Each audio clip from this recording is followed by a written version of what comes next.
con el tema que hemos venido desarrollando, ¿verdad? Sobre el desarrollo del derecho internacional privado.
Licenciado, buenas noches. Disculpe, ¿podría repetir lo que dijo? Es que tuve mala señorita con mi internet y no la escuché muy bien. Perdone, gracias. Sí, yo le hice la pregunta que a quiénes se aplica este Código de Derecho Internacional Privado. Entonces, según el artículo 1 y el artículo 2, dice a los extranjeros que pertenezcan a cualquiera de los estados contratantes. Ahí dice, ¿no?, a quiénes se va a aplicar. En el territorio de todos los estados. ¿En dónde? En los territorios de los estados contratantes. Ahora, dice los mismos derechos civiles, dice el artículo 1, que son derechos civiles. Aquí viene la pregunta, para saber a qué se aplica, ¿no? ¿Para qué? Entonces es una tarea que les queda a ustedes. Pero digo, en la maestría desarrollamos este tema, hacemos una investigación, ¿verdad? Y la discutimos en clase, ¿verdad? Con base a la investigación que hacen los compañeros. Aquí pues es un poco distinto, pero sí es importante que ustedes, ¿verdad?, desempolven sus libros, sus diccionarios, ¿verdad? Y determinen qué son derechos civiles, porque si no sabemos qué son los derechos civiles, no vamos a comprender, ¿verdad?, los alcances de este código. Entonces, el artículo 1 tiene el principio que se llama igualdad civil, ¿verdad? Igualdad civil ¿entre quiénes? Entre todas las, ¿verdad?, las personas pertenecientes a los estados contratantes de este código. Pero en el párrafo 2 del artículo 1 contiene dos principios. El primero dice, cada estado contratante puede, por razones de orden público, rehusar o subordinar a condiciones especiales el ejercicio de ciertos derechos civiles, ¿verdad? Es decir, que puede rehusar, no lo puede, tiene el derecho de no aplicar. O si lo va a aplicar, puede someterlo a condiciones especiales. Bien, se lo conozco, pero cumpla esto, y hasta aquí, ¿verdad?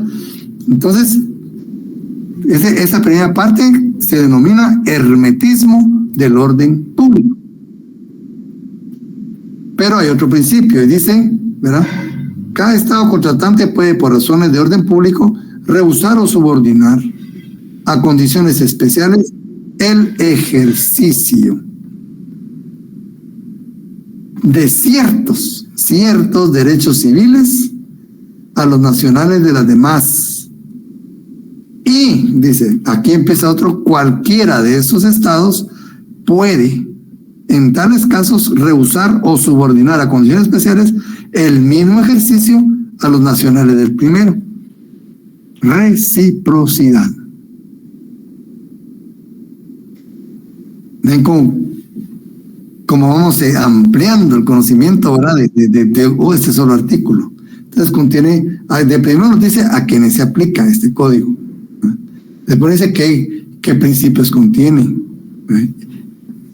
De igualdad civil, el hermetismo del orden público, reciprocidad.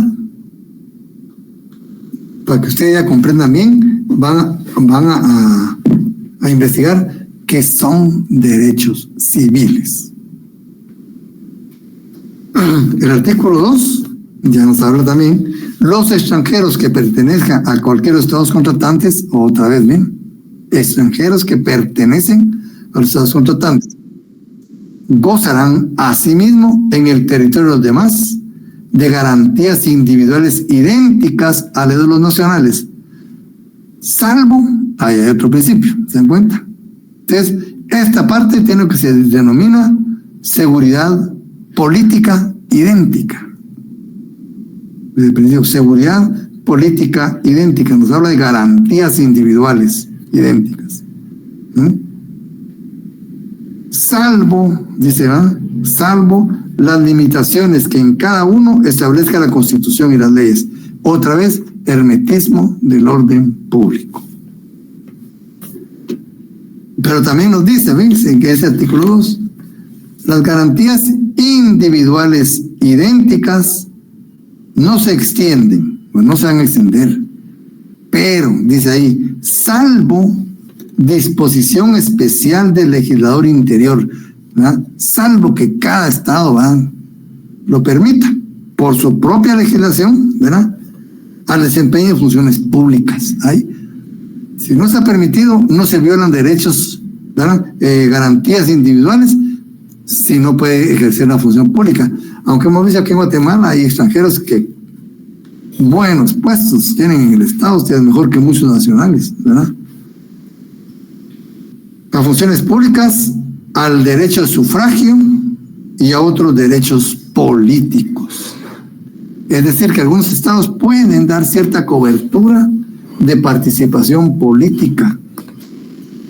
Por ejemplo, yo estaba viendo en las noticias, ¿verdad?, de este año, que una guatemalteca, un guatemalteco es alcalde de un condado, por ejemplo, de los Estados Unidos. No sé cuál es su situación migratoria, pero es de hecho político. No sé si adquirió la nacionalidad, no sé, ¿verdad? Pero fíjense, es guatemalteco y es guatemalteca, alcalde de una porción, ¿verdad?, ahí territorial en los Estados Unidos. No son derechos políticos, ¿verdad? Pero es en principio, ¿verdad?, no se extiende a funciones públicas, al derecho al sufragio y a otros derechos políticos. Bueno, ya tenemos los dos primeros planteamientos. Entonces, ¿qué protege el Código de Derecho Integral Privado?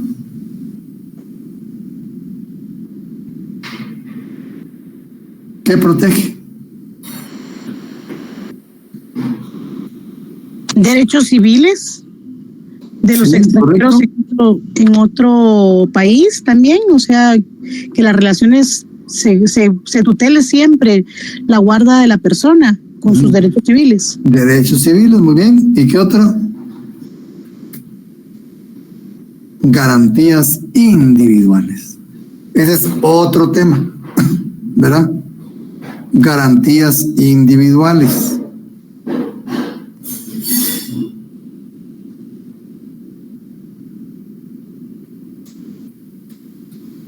Garantías. ¿Y qué son las garantías individuales? ¿Qué son? ¿Qué relación hay entre derechos civiles y garantías individuales? Pero si no sabemos en qué consisten, no vamos a poder comprender, ¿verdad? Pues que le digo que este curso se va hasta este año, porque todo esto se supone que ahora ya lo debemos de saber, ¿verdad? Derechos inherentes a la persona humana. ¿Será? Investiguen y después vamos a hablar de esto. Tenemos que investigar, ¿verdad? Entonces, aquí hay otro principio: seguridad política idéntica, ¿verdad? Y también contiene el principio de hermetismo del orden público. Entonces hemos planteado esto. ¿Qué nos plantea el artículo 3? Para el ejercicio de los derechos civiles y para el goce de las garantías individuales idénticas, las leyes y reglas vigentes en cada estado contratante se estiman divididas en 3 clases siguientes. Entonces aquí nos pone una diferencia entre derechos civiles y garantías individuales. Los derechos civiles se ejercitan. Las garantías individuales se gozan por su propia naturaleza, ¿verdad? De ambos. Entonces, ¿qué protege? El ejercicio de los derechos civiles y el goce de las garantías individuales. ¿Cómo vamos a lograr esto? ¿Verdad? ¿Cómo lo vamos a lograr? Con base en estas 3 clases de leyes o reglas. Que como había visto en la clase pasada, ¿verdad? Las personales, las territoriales y las voluntarias, que pueden denominarse también de orden público interno, de orden público internacional y de orden privado. ¿Cuáles son cada una de estas? ¿Verdad? Las personales o de orden público interno, dice, se aplican a las personas en razón de su domicilio o de su nacionalidad. Entonces es bueno saberlo. ¿Para qué? Para que puedan ejercitar sus derechos civiles o gozar efectivamente de las garantías individuales. Entonces debemos saber si una relación jurídica o una institución jurídica puede, ¿verdad?, protegerse a través de esta clase de normas, las personales o de orden público interno. Estas normas regularmente van dirigidas al estatuto personal. Y ahora les pregunto, ¿qué es el estatuto personal? ¿Qué integran el estatuto personal?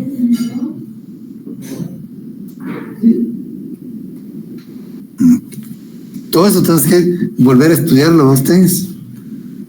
Y las relaciones de familia, ¿verdad? Entonces, estos se rigen por una clase de reglas o leyes que se le denomina personales o de orden público interno, y van a seguir a las personas a donde se trasladen, ¿verdad?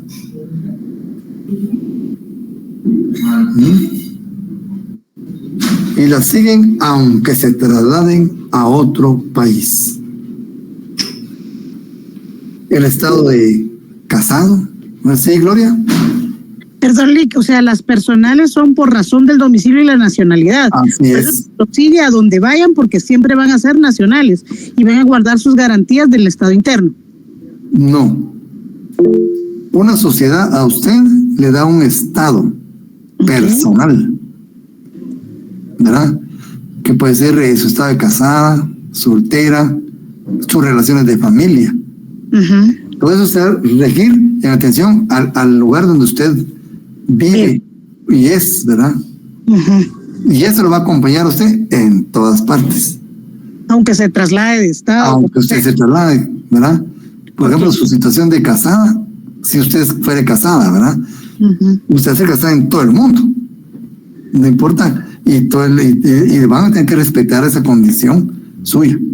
Igual si soy guatemalteca, van a tener que respetar esa misma nacionalidad, ¿verdad? Correcto. Gracias. Bueno, Fabio. Gracias, Lick. Buenas noches. Buenas noches, Lick. Usted hacía la pregunta del estatuto personal, ¿verdad?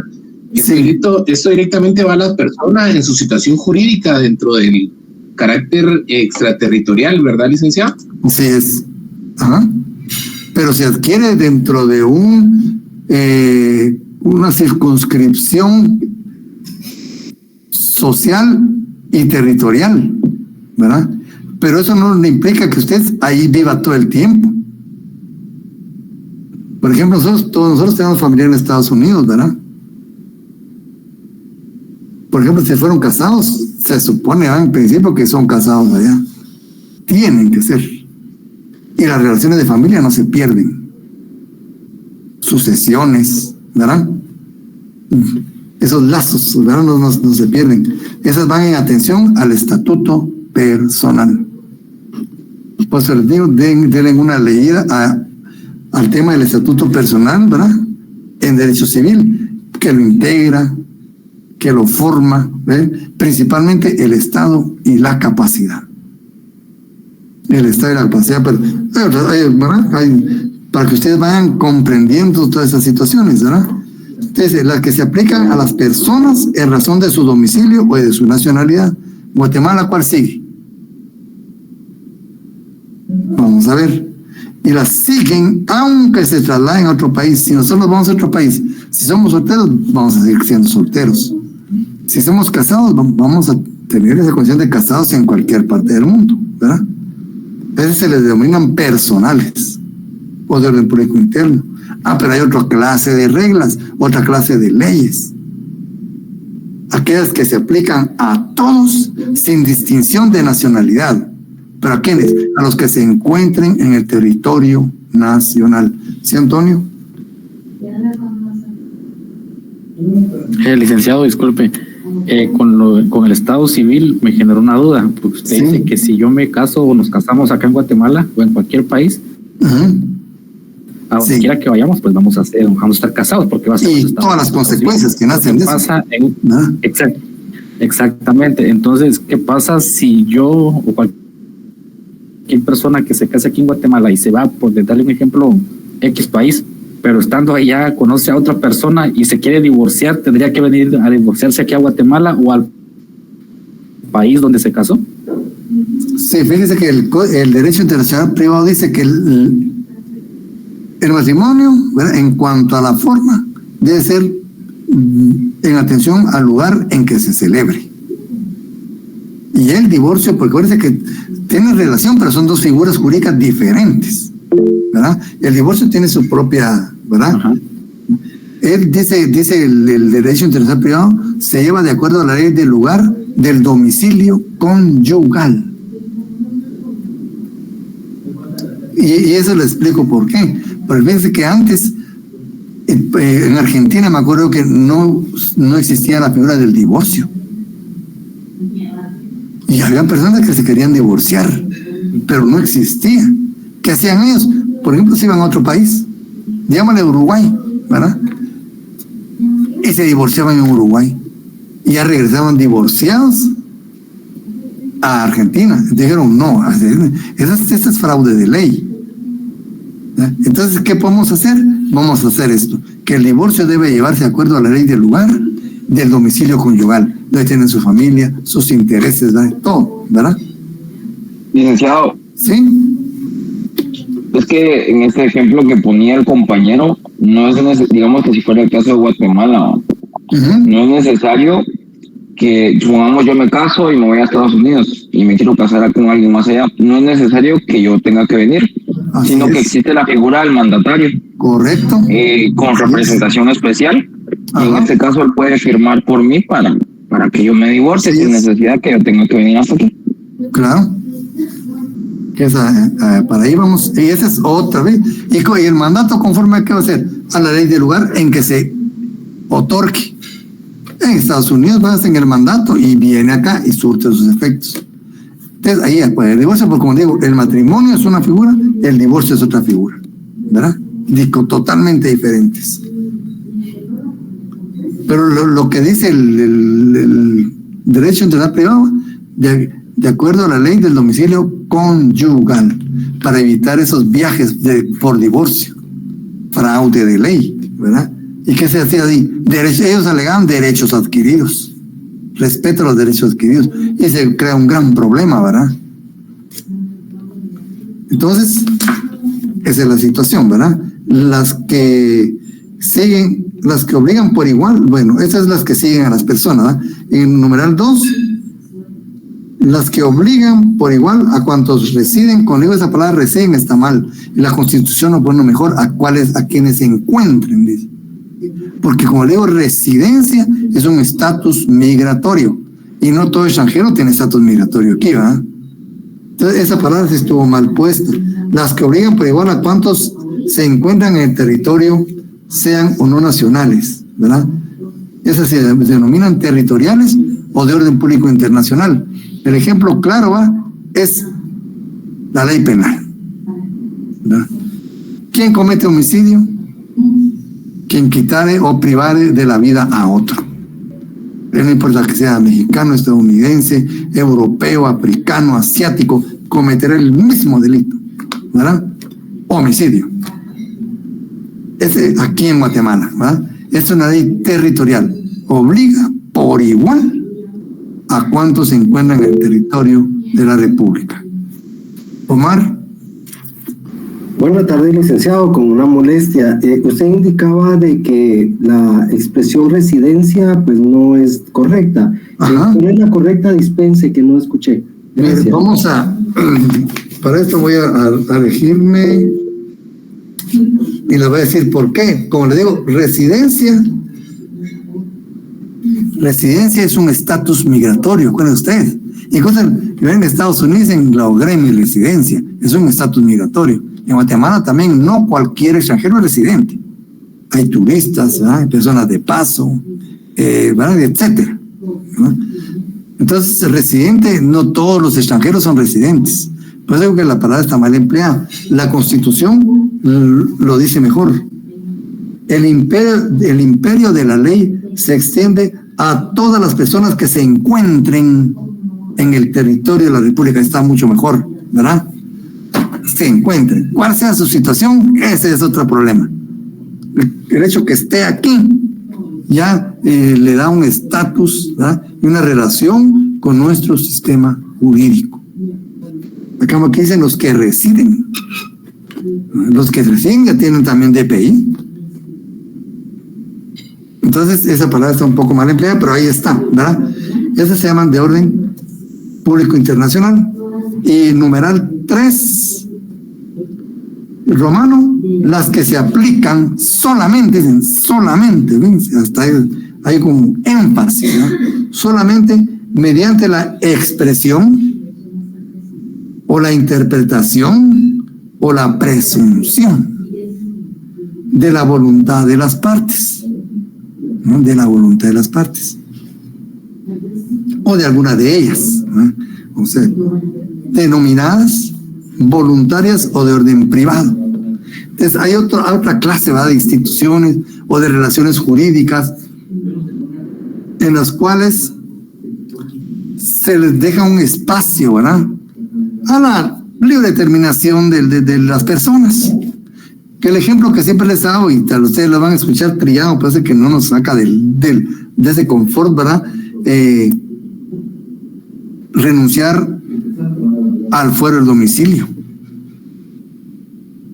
Eso también se puede hacer en el orden internacional privado. Yo puedo renunciar. Mira, si está aquí, se le tiene que demandar aquí, pero si usted exige que le demande aquí, pues me complica la vida y todo, y no podríamos llevar a cabo esta relación. Bueno, entonces, ¿dónde? En tal lugar. Bien, entonces nos sometemos a la ley de ese lugar. Hay una declaración de voluntad, ¿verdad? ¿A quién afecta aquí? ¿Al sistema jurídico? No lo afecto. Al estamento social tampoco, ¿verdad? Entonces esa parte se puede dejar a la voluntad de las partes. Gloria. Sí, muchas gracias. Podríamos decir que también el arbitraje es un ejemplo de esto. Para poder aplicarlo fuera del domicilio. Sí, porque se pueden meter voluntariamente al arbitraje, ¿va? Estoy renunciando a otro, ¿verdad? Mire, me someto al arbitraje y ya. Porque ahora el creador de arbitraje es voluntario en su inicio. En un país neutral, por ejemplo, cuando son dos. Puede someterlo al conocimiento de un país, ¿va? Muy bien. Claro, debe tener cierta relación, ¿verdad? Por ejemplo, si un guatemalteco contrata con un salvadoreño en Honduras un bien que está en Nicaragua, no vamos a poner unos tribunales de China, ¿verdad? Nada que ver. Tendría que ser pues algo que se relacione, ¿verdad? Ya sea Guatemala, Honduras o El Salvador, ¿verdad? O la misma Nicaragua, que es donde está la provincia. Ahí, donde está, ¿verdad? Entonces, cualquiera de los países que tengan relación alguna con esta situación que se está dando, ¿verdad? Porque si no, ¿qué razón tendría? Podría, pero no creo que haya una situación lógica que lo dé, ¿verdad? Entonces, ven, esas ya dependen de la declaración de voluntad, ¿verdad? Ahí hay voluntad. En cuanto a los efectos también va a haber voluntad en cuanto a hasta dónde queremos que, ¿verdad? Entonces, en esas tres clases de normas podemos ejercer los derechos civiles y gozar las garantías individuales.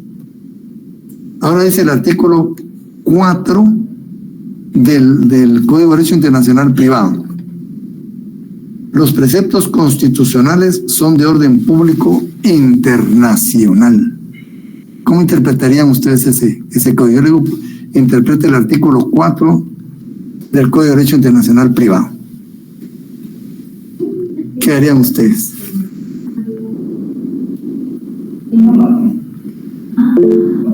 Sí, Gloria. Gracias, Lick. Pues la Constitución está sobre toda ley y los derechos constitucionales, me imagino, no solo de Guatemala, sino en derecho internacional, prevalecen porque es nuestra máxima legislación y todo lo que esté sobre de ella o lo contraríe es nulo de ipso iure. Entonces tiene que prevalecer el derecho constitucional. Más o menos vamos por ahí, más o menos. Pero miren, para responder aquí tenemos que aclarar primero una cosa.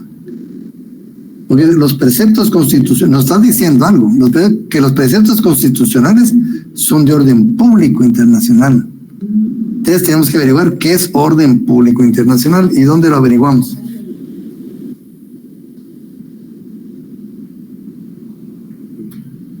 Ahí es donde empezamos, vean, aquí es donde tenemos que empezar a manejar el código.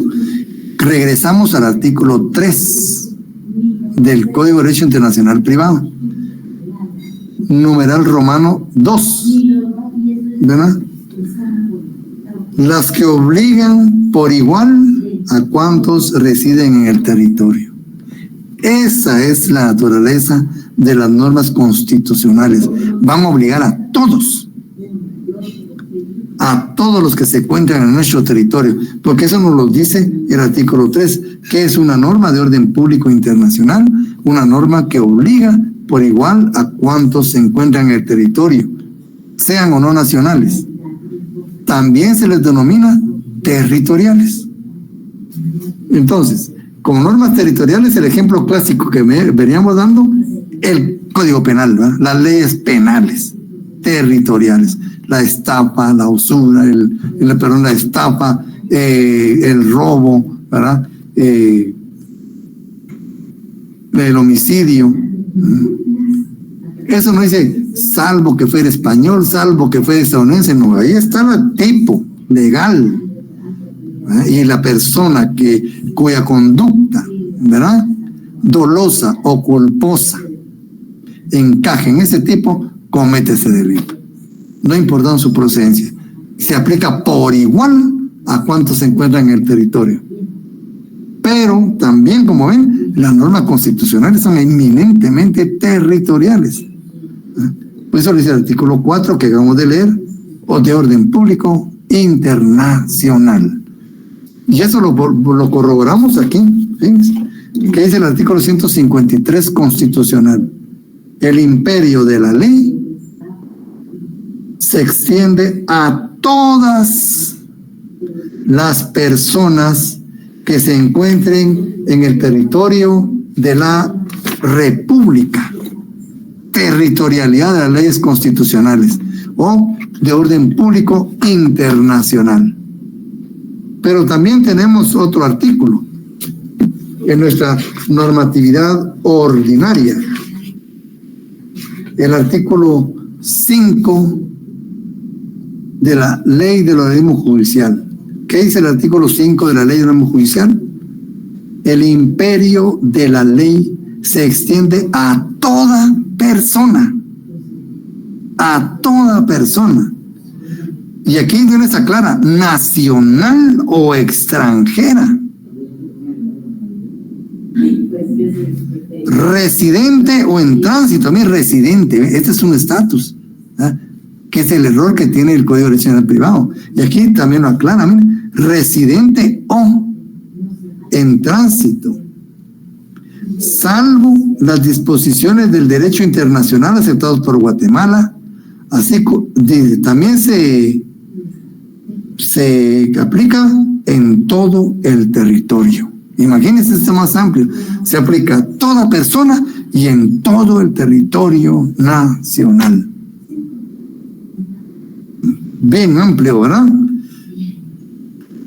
El cual comprende el suelo, el subsuelo, la zona marítima terrestre, la plataforma continental, la zona de influencia económica y el espacio aéreo, tales como lo definen las leyes y el derecho internacional. Ven, nuestras propias leyes amplían ese término, ¿verdad? Y miren ese artículo, un artículo 4 nos dice: los preceptos constitucionales son de orden público internacional. ¿Y cómo nos fuimos ampliando? ¿Verdad? Entonces, como ven, la Constitución y la ley de orden judicial no contradicen en nada este principio consagrado en el Código de Derecho Internacional Privado. El artículo 5 del Código de Derecho Internacional Privado nos dice: todas las reglas de protección individual y colectiva establecidas en el derecho político, y el administrativo son también, dice, como corroborando la anterior, son también de orden público internacional. ¿Qué significa esto? Volvemos a lo mismo. Que se aplican por igual a cuantos se encuentren en el territorio nacional, ¿verdad? Orden público internacional igual territorial, son sinónimos, ¿verdad?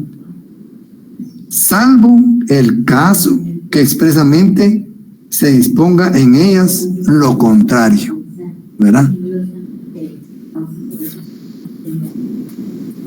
El artículo 6 del Código de Derecho Internacional Privado, ¿verdad? A su vez nos dice: en todos los casos no previstos por este código, en lo que no se pueda determinar por este código, cada uno de los estados contratantes aplicará su propia calificación. Esto se llama teoría de las calificaciones, ¿verdad? A las instituciones o relaciones jurídicas. ¿Qué se califica? ¿Qué hay que calificar? Se califican instituciones jurídicas y se califican relaciones jurídicas. Eso es lo que se va a calificar. ¿Y dónde las vamos a ubicar? ¿Qué es lo que tenemos que ubicar?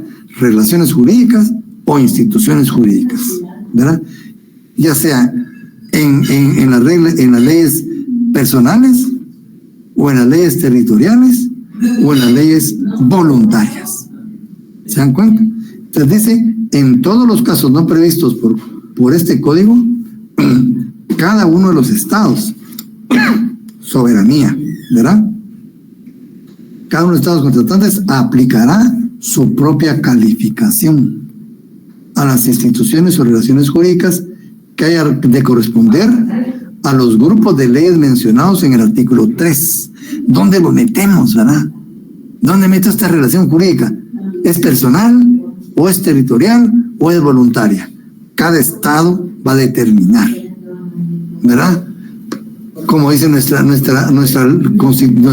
de orden judicial, ¿verdad?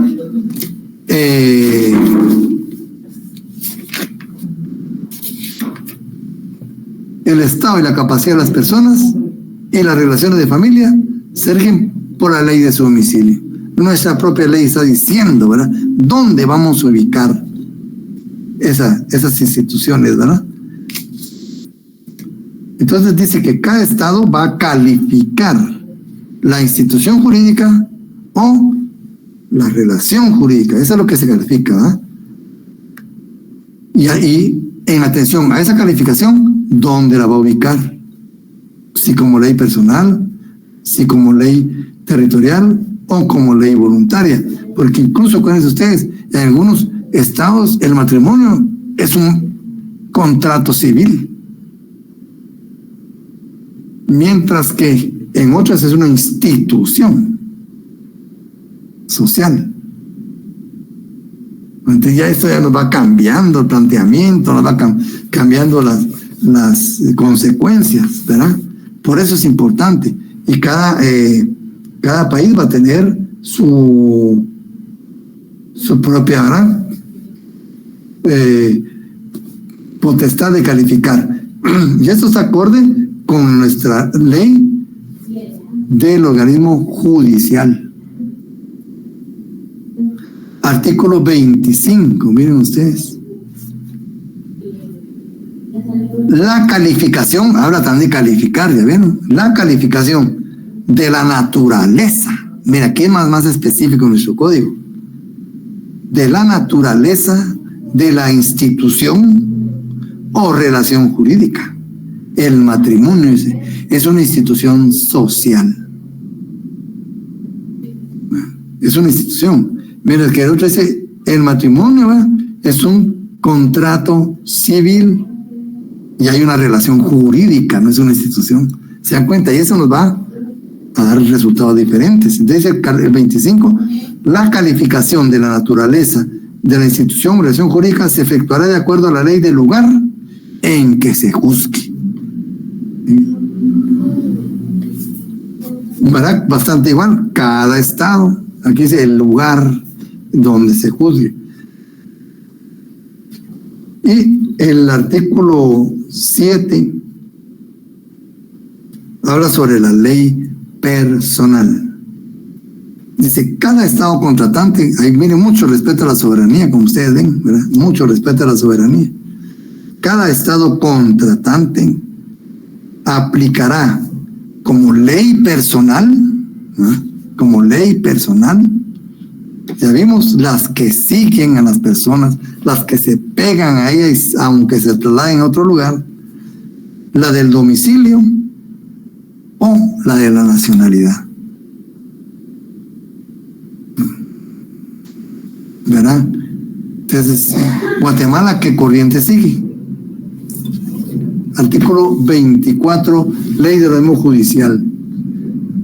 El estatuto personal, ¿ves? El Estado y la capacidad. Eso es lo que integra al estatuto personal. El Estado y la capacidad. Aquí muy claramente lo dice, ¿verdad? El Estado y la capacidad de las personas y las relaciones de familia se rigen por la ley de su domicilio. Guatemala respeta el domicilio, ¿verdad? Hay quienes dirán por la ley de su nacionalidad. Cambia, ¿verdad? Porque si es nacional, aunque se sea el lugar, regresamos a su nacionalidad. Pero si es el domicilio donde se encuentre, bueno, el domicilio no es únicamente un estar, ¿verdad? Tiene sus elementos, ¿verdad? Temporales, espaciales, volitivos, ¿verdad? Los elementos del domicilio para nosotros. Entonces, otro país tendrá algunos otros elementos o los mismos, ¿verdad? Pero no una simple estadía no significa domicilio, ¿verdad? Entonces, como ven, ya los estados van a calificar la naturaleza de la relación jurídica o de la institución jurídica, ¿verdad? Y para la ley personal, también dice, cada estado contratante aplicará como ley personal el domicilio o la nacionalidad o la que haya adoptado antes, o cualquier otra, o adopte en el futuro. Miren qué amplísimo, ¿verdad? Muy amplio. Guatemala, el domicilio, y ahí está. El artículo 8 del Código de Derecho Internacional Privado. Ese nos dice, los derechos adquiridos al amparo de las reglas de este código, a todo este andamiaje que nos proporciona, ¿verdad? Si se adquirieron al amparo de esas reglas, tienen plena eficacia extraterritorial en los estados contratantes. Bueno, salvo que supusiere a alguno de sus efectos o consecuencias una regla de orden público internacional. Una regla que se aplique a todos por igual, ¿verdad? Entonces, esto lo tenemos en el artículo 26 también, ¿verdad? El correspondiente, el 26 de nuestra ley del organismo judicial, que dice: derechos adquiridos, ¿no? Derechos adquiridos. El estado y la capacidad de las personas individual, de la persona individual extranjera, adquiridos conforme a su ley personal,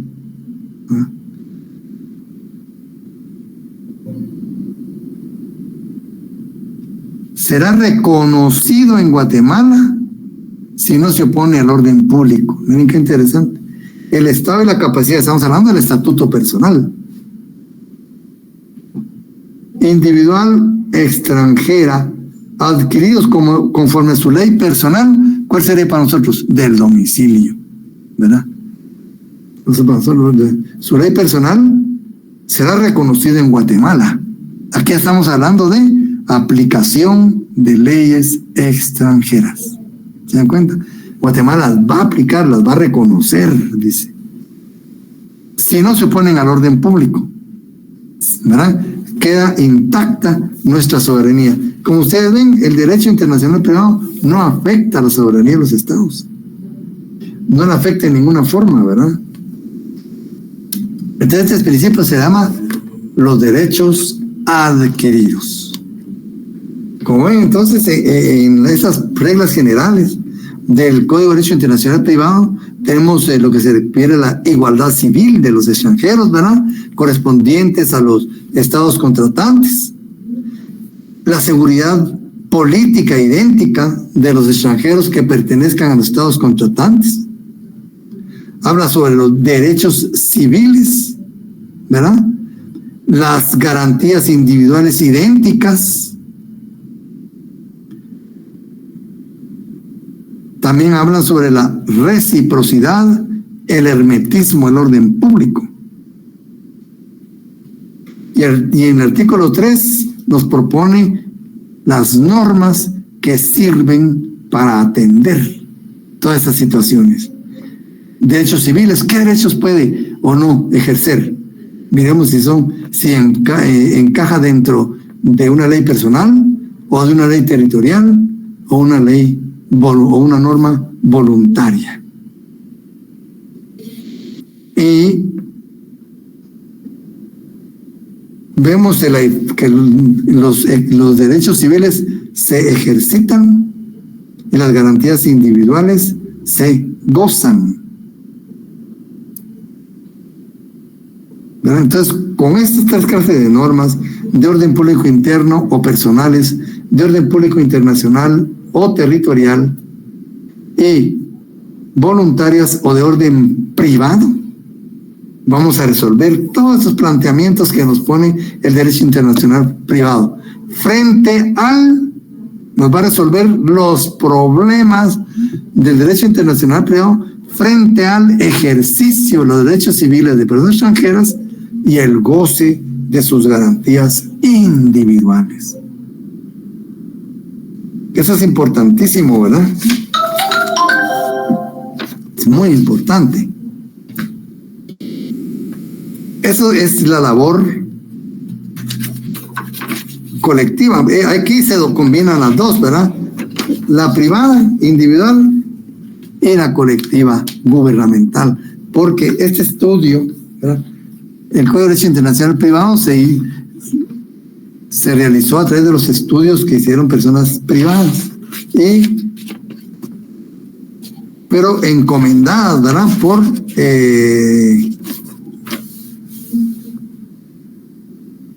y instituciones de orden gubernamental, ¿verdad? Entonces aquí nos dice que la labor privada, pública y colectiva para elaborar el derecho internacional privado está en las conferencias internacionales privadas, ¿verdad? Asociaciones de carácter internacional que aportan, ¿verdad? Por ejemplo, la Cámara de Comercio Internacional, ¿verdad? Que nos aporta los Incoterms,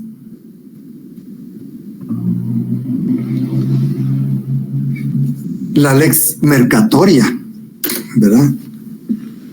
Ese es un aporte de una labor privada colectiva.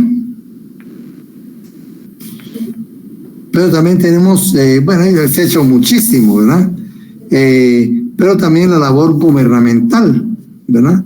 Eso es a través de los estados, a través de conferencias gubernamentales, donde se atiende la elaboración y discusión del derecho internacional privado.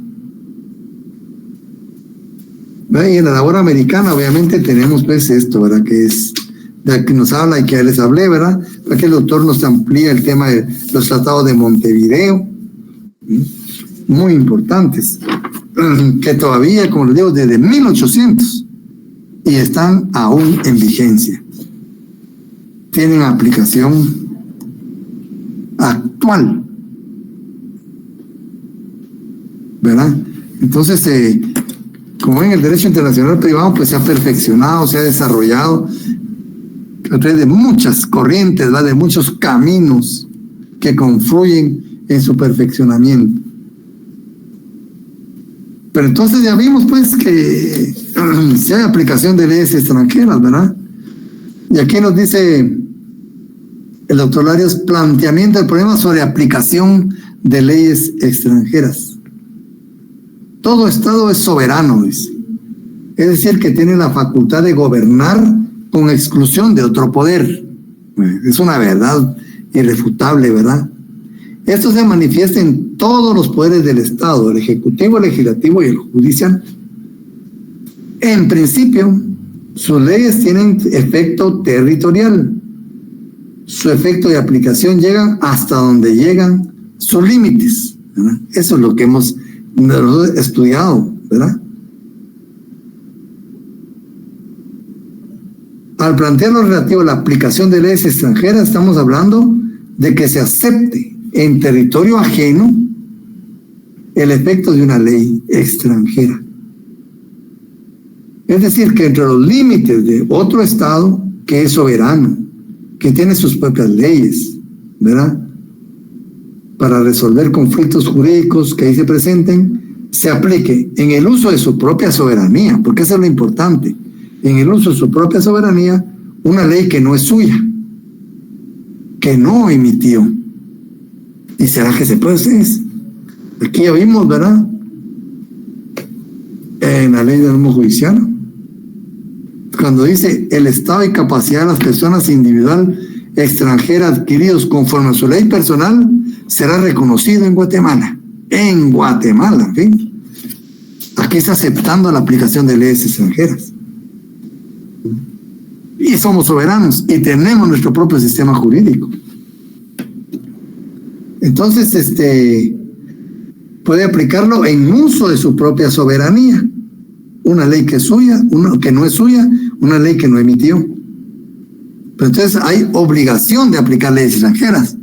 Pero esto ha pasado para llegar a esto, hemos pasado en el derecho internacional privado por 3 etapas.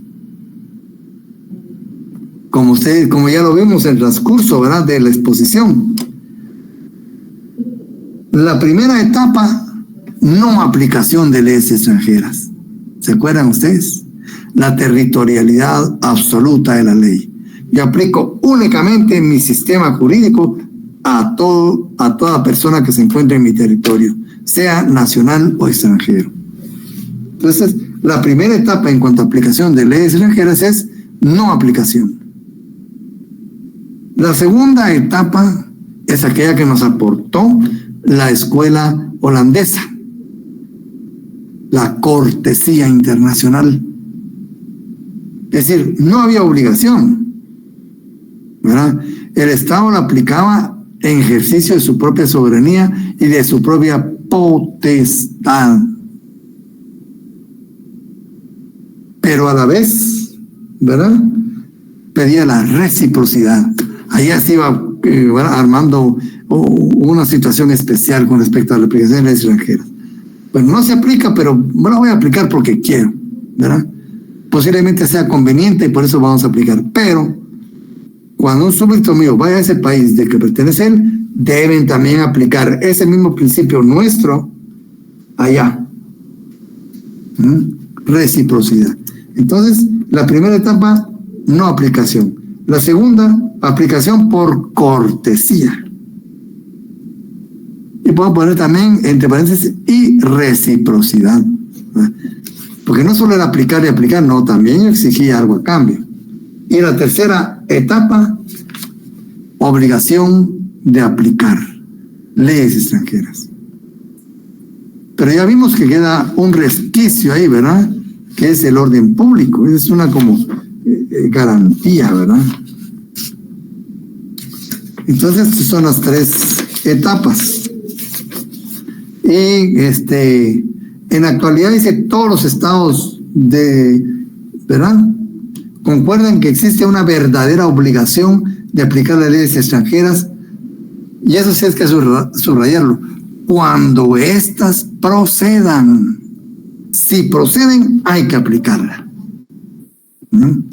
Es decir, que se concibe como un deber, yo diría como una obligación, ¿verdad?, impuesta por la comunidad jurídica internacional, un deber que no disminuye en nada la soberanía ni independencia de los estados.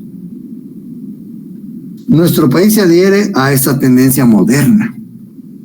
Es decir, que sí considera una obligación la aplicación de leyes extranjeras, ¿verdad?, cuando éstas procedan. Y uno de estos, de esta situación claramente está en el artículo 44 de la Ley del Organismo Judicial, hermetismo del orden público. O sea, Guatemala tiene obligación de aplicar leyes extranjeras cuando éstas procedan. Y cuando no proceden, dice, no tienen validez ni efecto, fíjense, ni validez ni efecto alguno en la República de Guatemala las leyes, disposiciones, sentencias de otros países, pero tampoco tienen validez ni efecto alguno en Guatemala los documentos o disposiciones particulares provenientes del extranjero, cuando, ¿verdad?, cuando si menoscaban la soberanía nacional o contradicen la Constitución Política de la República o contravienen el orden público. ¿Ven? ¿Hay obligación de aplicar ley extranjera? Sí hay obligación. Eso es, ¿verdad? Sí hay obligación. ¿Eso afecta a la soberanía del Estado? No la afecta. En primer lugar, porque como ya vimos en la cortesía, el Estado lo hace en uso de su soberanía. Y en segundo lugar, es porque dicen, sí proceden. ¿Y cuándo no proceden? Cuando, ¿verdad?, menoscaban la soberanía nacional, cuando contradicen la Constitución Política de la República o contravienen el orden público. ¿Se dan cuenta? Ahí está resguardada, pues, la soberanía. Entonces, hay condiciones para aplicarla.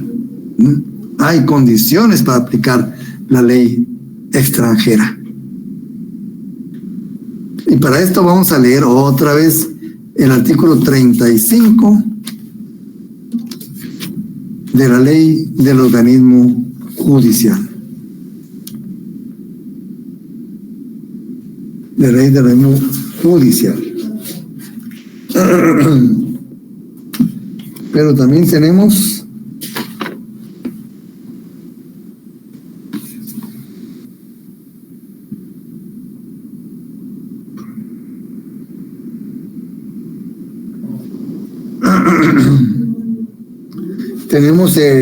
para ello el artículo 35 de la ley del organismo judicial. Ley, disculpe que lo moleste. ¿Cuál es la ¿Sí? primera etapa? Disculpe. La no aplicación. La no aplicación, gracias. Bueno, la no aplicación, de ahí por cortesía y de ahí obligación. Entonces vamos a dejar para deber que me lean el artículo 35 de la ley del organismo judicial y los artículos 408 y 409 del Código de Derecho Internacional Privado.